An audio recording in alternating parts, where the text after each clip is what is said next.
It's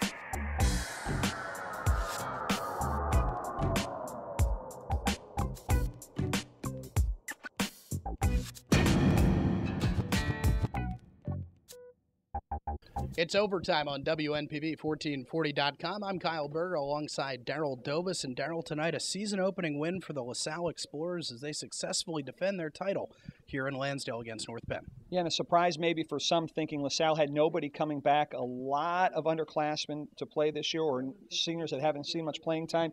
But LaSalle came out, and the junior quarterback was probably the biggest reason. 203 yards passing for Matt McGarity, 3 touchdowns, and 1 on the ground.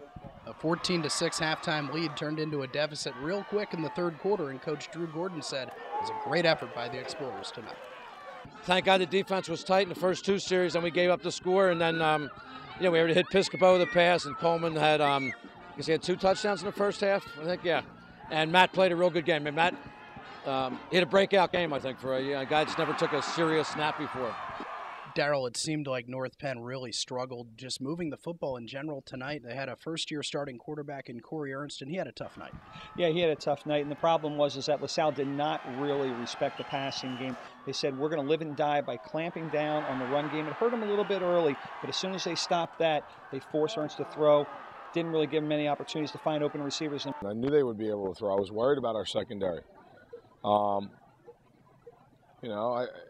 thought at times we got heat on them, and then at other times, we let them break contain on us. Well, after this Week 1 victory here for LaSalle, Daryle, just a great way to defend the title and a great way for them to start their season. Yeah, it just goes to show the rest of the state and maybe some of the national rankings that they didn't have any of, that this is a team that's going to be reckoned with and will find itself in the playoffs and maybe the state playoffs down the road. Meanwhile, for North Penn, they got some things to work on, especially that secondary, and maybe, just maybe, this could be a blueprint for other teams that have spread offenses to attack this Knights squad. So LaSalle starts off the season 1-0, North Penn 0-1 after the 27-14 win by the Explorers here tonight. Next week, our game for you is North Penn hosting Lansdale Catholic, and we'll have coverage of that game next Friday night at 7:30. That'll do it for this edition of Overtime. For Daryle Dobos, I'm Kyle Berger. We'll talk to you next week.